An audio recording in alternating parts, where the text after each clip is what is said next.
नमस्कार. Maharashtra police news 24 मध्ये आपले स्वागत आहे. जाणून घेऊया काही महत्त्वाच्या घडामोडी. वडिलांनी केला मुलीचा व प्रियकराचा खून. दुहेरी हत्याकांडामुळे उमरी हादरले. प्रेम प्रकरणात मुलीच्या वडिलांनी मुलीचा व प्रियकराचा खून करून प्रेत एका विहिरीत टाकल्याची धक्कादायक घटना बोरजणी येथे सोमवारी सायंकाळी उघडकीस आली आहे. उमरी तालुक्यातील बोरजणी येथे लखन बालाजी भंडारे वय 27 वर्ष व संजीवनी सुरेश कांबळे वय 17 वर्ष या दोघांमध्ये प्रेमसंबंध होते. 25 ऑगस्ट रोजी दुपारी गोडेगाव येथे दोघे एकत्र असताना घरच्यांच्या नजरेस पडले. त्यावेळी मुलीच्या नातेवाईकांनी लखनला पकडून ठेवले व मुलीच्या वडिलांना बोलावून घेतले. संतापलेल्या मुलीच्या वडिलांनी रागाच्या भरात दोघांचेही हातपाय बांधून कारला बोरजणी शिवारातील एका विहिरीमध्ये फेकून दिले. सदरील घटना ही 25 ऑगस्ट रोजी सायंकाळी उघडकीस आली. या घटनेने परिसरात एकच खळबळ उडाली असून मृतांमध्ये लखन बालाजी भंडारे वय 17 वर्ष राहणार बोरजुन्नी व संजीवनी सुधाकर कमळे वय 17 वर्ष राहणार गोळेगाव यांचा समावेश आहे. संजीवनी ही विवाहित असून प्रियकर हा अविवाहित असल्याचं बोललं जात आहे. आरोपी मारुती लक्ष्मण सुरणे राहणार गोळेगाव याने खून करून उमरी पोलीस ठाण्यात जाऊन स्वतः गुन्हा केल्याची कबुली दिली. पोलिसांनी तात्काळ घटनास्थळी धाव घेत सायंकाळी 7च्या सुमारास युवक युवतीचे प्रेत विहिरीतून बाहेर काढले.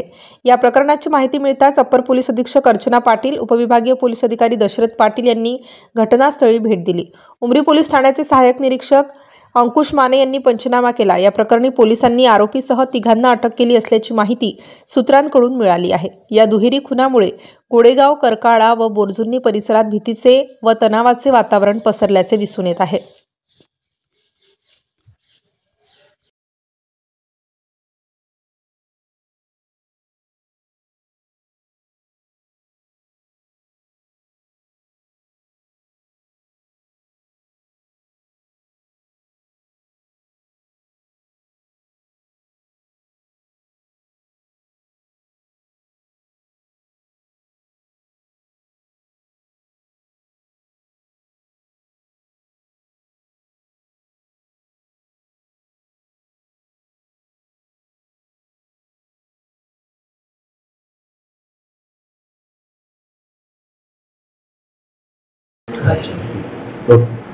मॅडम, काय घटना झाली, कसा घटनाक्रम?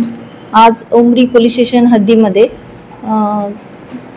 एका शेत शिवारामधील विहिरीमध्ये आम्हाला 2 बॉडी आहेत अशी माहिती मिळाली. त्यावरून आम्ही शोध घेतला असता तिथे 2 बॉडीचा शोध चालू आहे.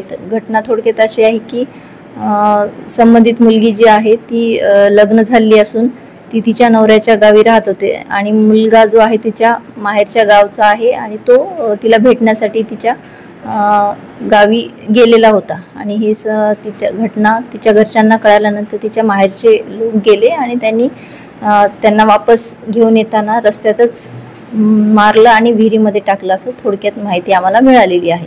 आणि सध्या मुलीची बॉडी मिळालेली आहे, आणखी मुलाची बॉडी मिळालेली नाही. पुढील घटनेचा जे आहे ते तपास आणखी पोलीस करत आहेत. सध्या तरी 3 आरोपी आहेत आणि ते ताब्यात आहेत आणि पुढील अधिक तपास चालू आहे. प्रेम प्रकरणातूनच घडली असं.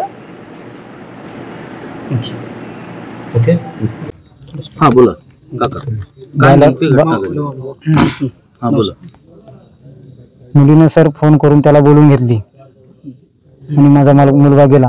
तिथे गेल्याच्या नंतर त्याला पकडल्याच्या नंतर माझ्या मुलानं त्याच्या मित्राला फोन केला, महेंद्र मला फोन केला की तुमच्या मुलाला असं असं पकडलं. लगेच मी आणि पकडलं त्याला आपली माणसं घेऊन या, काय ते मिटून घेऊन हे करू. मग मी माझ्या माणसाकडे आलो आणि अशी घटना झाली आहे, आपण गोळेगावला जाऊ. आम्ही निघाल्या. मग तिथून आम्ही जाण्याच्या अगोदरच त्याला तिथून गायब केलं. माझ्या एका भावानं तिथे आमच्या सासवडी आहे त्याची तिथं होता, ते मला फोनवर सांगला की असं असं झालं, याला इथून घेऊन गेलेत, मानहान करून घेऊन गेलेत आणि असा पांगण रस्त्याने इकडून शेताने घेऊन चाललेत. आम्ही इकडून चालले म्हणलं, आम्ही बी तिकडून मधूनच आल्या, आम्हाला भेटले नाहीत. हुडकून आम्ही शेवटी थोडं समोर गेल्यावर माणसं दिसली आम्हाला की असं असं झालं म्हणून तिथं आम्हाला कळलं की असं मारून टाकलं म्हणायचं. हां, तुम्ही काय पाहिलं? आम्ही काहीच पाहिलं नाही, फक्त चर्चाच ऐकलं तिथं हिरीमध्ये मारून टाकलं म्हणून. नेमकं हे म्हणजे लग्न झालं होतं, मुलीला गोळेगावला दिलं तर 1 वर्ष झालं. 1 वर्ष झालं. मग आता ह्याच्यानंतर काय मुलगी फोन करत होती काय होती आम्हाला माहित नाही सर. हे आजच कळलं की मुलाला बोलून घेतली म्हणायचं. अच्छा म्हणजे तिथं गेल्याच्या नंतर फोन आल्यावरच कळलं की माझा मुलगा तिथं गेला म्हणायचं. अच्छा. त्याच्या वगैरे काय नाही. आता मागणी काय तुमची? आता काय मागणी सर, एकतर माझ्या मुलाचं वय 18 झालेली नाही, 16-17 वर्षाचा मुलगा आहे माझा. नाही भेटाव. कोण मारलं काय माहिती झालं? वडिलांना, पोरीच्या वडिलांना हां. आणि तिघा बाप लोकांना मारले. म्हणजे कोण वडील? मारुती सुरणे, हां. लक्ष्मण सुरणे आणि महादेव सुरणे. बरं मुलगी काही प्रेग्नेंट वगैरे होती? नाही, काहीच नाही.